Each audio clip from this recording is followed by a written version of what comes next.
Throws the combination, the thing is going good for him. He's just hammering Bowe in close. Just hammering it. That was another low blow. Down goes Bowe, and that's it. That's it. Great. It's a disqualification. It's time for someone to understand that you're going to have to keep the rules in this business. And now there's a fight in the ring that's been started by some of Bowe's handlers who went after Lou Duva, and somebody's going to get hurt in there. Somebody's going to get hurt. And there are more people trying to go in. And don't do it. Don't do it. Don't do it. Don't do it. They'll stop it. Don't. Get back. Go back where you'll see the tongue. Get on back. My microphone got knocked off my head. Don't do it, son. Don't do There's that. There's danger all over the place here. This is a very desperate situation. Lou Duva's in trouble. Lou Duva's in trouble on the ring mat. Duva's down and they're lifting Duva out of the ring. They're going to cool it out. Duva trying to help his dad out. This is just an awful looking situation in there. Don't do it. Don't do it. Wait a minute. It'll be okay. George Foreman trying to be the peacemaker. What are you doing? What are you doing, guys? What are you going to accomplish in there? Look.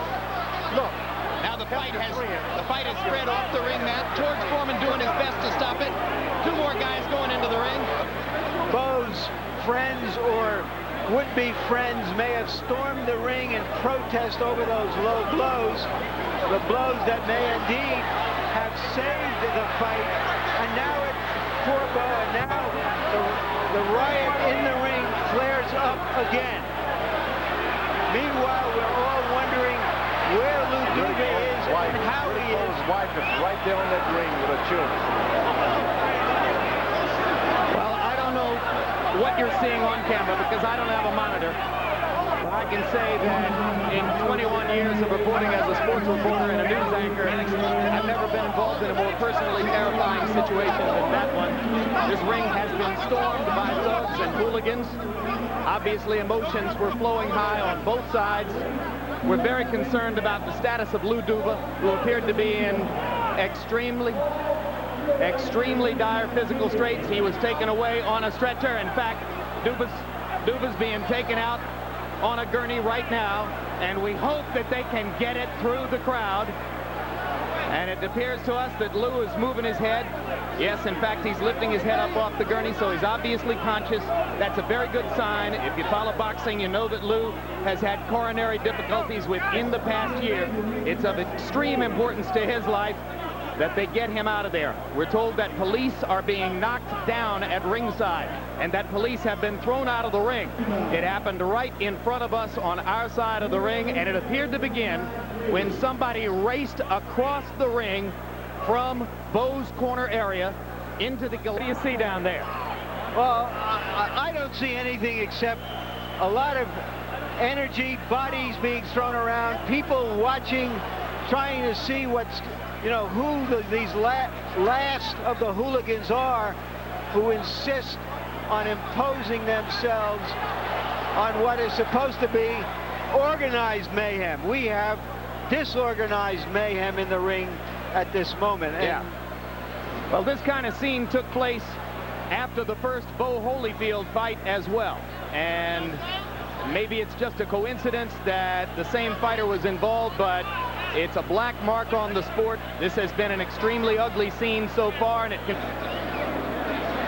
I can't see Golota at all. I don't, you know, basically I'm standing here and watching like everybody else and seeing about 10% of what really is going on. I find myself wondering what Riddick Bowe was doing down in there. Golota was smart enough to get out of here, although I assume he was the target of some of these angry Bowe fans. But they ought to be, I don't know, thankful for what happened, because Bowe looked like he was on his way George Foreman to losing the fight, to losing his stature and status in prize fighting up until the time that Golota just couldn't control that left hand, George. And I think it was really an accident. He's fighting a taller guy. He's not accustomed to it. His waist is went real high. It wasn't intentional. He's winning the fight. There are a lot of people upset about the way that thing went. And I'm sorry they had to show off like this.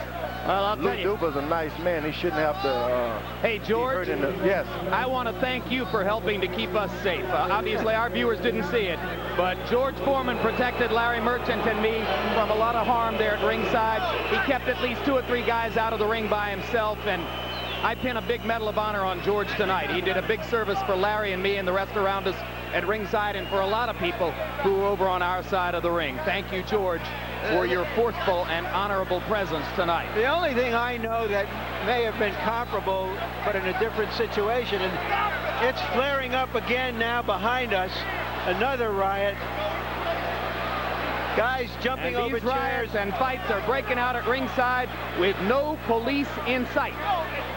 Impossible to imagine what's going to be done to restore order here, but right now there are no police in sight as young men of all descriptions go hard against each other at ringside.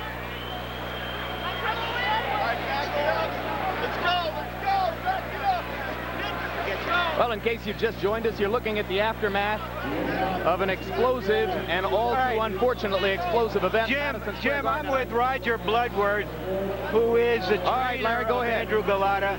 Roger, how did this start? I think it started with an unintentional low blow. Andrew has a habit of looping his punches, and Bo kept pulling his head down. He hit Andrew behind the head 3 or 4 times, hit him a couple times low. He was only warned 1 time. I think they got scared because Bo was getting hurt. But your fighter clearly was in the wrong for landing so many low blows. Don't you agree? Bo was in the wrong, too, for landing behind the head and landing low blows. I'm not going to argue who started it. I'm not saying it's right. It happened. But this is a disgrace. What happened with Lou? Was he hit or was it his heart? He was hit, but he grabbed his chest. In 1 round, he did. In the 2nd round, and I told him, not to come up anymore, because I didn't know whether it was his heart or if somebody had thrown something or what it was, but I didn't want him up in the ring anymore because I didn't want him to get hurt. All right, other than this, what do you think of Golota's performance? What was he doing in there that frustrated? Well, I think he was hitting him. He has a good jab. He's got good power.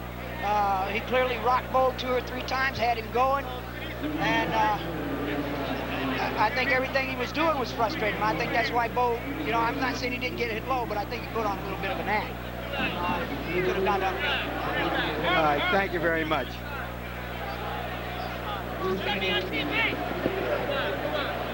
Well, there's a part of the scene at ringside, and we'll do the best we can to sum up this calamitous occasion.